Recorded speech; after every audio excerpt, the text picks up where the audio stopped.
नमस्कार, आप देख रहे हैं कनेक्टिफाई न्यूज और हम हाजिर हैं एक नई अपडेट के साथ।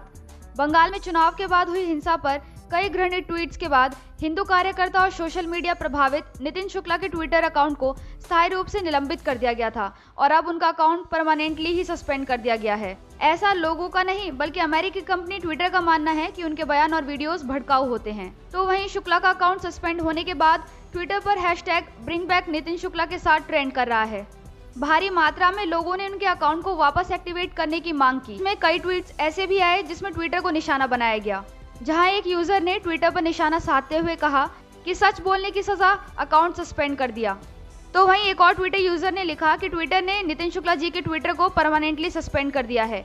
ट्विटर भारत को तोड़ने की साजिश कर रहा है और हम हर बार उसे नाकामयाब कर देते हैं। आज नहीं तो कल ये होना ही था।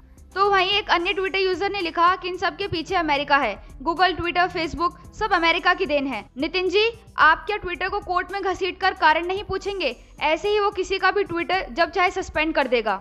एक अन्य यूजर ने लिखा कि चिड़िया बहुत फड़फड़ा रही है, अभी से और दूसरा अकाउंट और खोल दीजिए जिससे हमारा काम चलता रहे।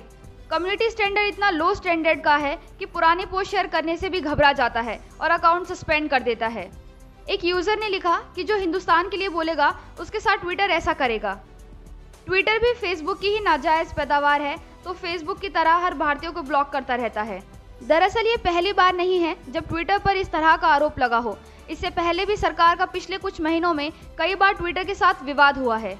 दरअसल ट्विटर ने उपराष्ट्रपति वेंकैया नायडू के पर्सनल अकाउंट से ट्विटर ने ब्लू टिक हटा दिया था। हालांकि कुछ घंटों बाद ट्विटर ने फिर से अकाउंट को सत्यापित कर दिया और ब्लू टिक लौटा दिया। इतना ही नहीं, ट्विटर ने संघ प्रमुख मोहन भागवत के अकाउंट से भी ब्लू टिक हटा दिया था। उसी के बाद से नए आईटी नियमों को लेकर केंद्र सरकार और ट्विटर के बीच छिड़े विवाद पर फिर से चर्चा गर्मा गई थी। दरअसल इससे पहले भी किसान आंदोलन की आड़ में गणतंत्र दिवस पर दिल्ली में निकाले गए ट्रैक्टर मार्च के दौरान दिल्ली में हिंसा हुई थी। उस दौरान ट्विटर पर कई फेक न्यूज और भड़काऊ पोस्ट की गई। इसके बाद सरकार ने ट्विटर से ऐसे अकाउंट्स के खिलाफ एक्शन लेने के लिए कहा जो देश में माहौल खराब करना चाहते हैं और फेक न्यूज फैला रहे हैं।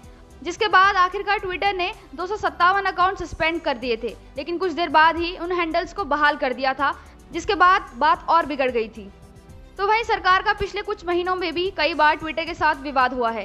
ट्विटर ने हाल में कुछ बीजेपी नेताओं के ट्वीट को मैनिपुलेटेड मीडिया करार दिया था। इसको लेकर भी काफी विवाद छिड़ा है, जहां एक और ट्विटर की ओर से भारतीय नेताओं के बयान मैनिपुलेटिव लगते हैं और हिंसा से भरे हुए लगते हैं, जिसको लेकर वो उनके अकाउंट सस्पेंड कर देता है। वहीं दूसरी ओर अफगानिस्तान में तालिबानियों द्वारा किए गए ट्वीट पर उन्हें कोई आपत्ति नहीं और ना ही उनके दिए हुए बयान या वीडियो उनके लिए भड़काऊ होते हैं।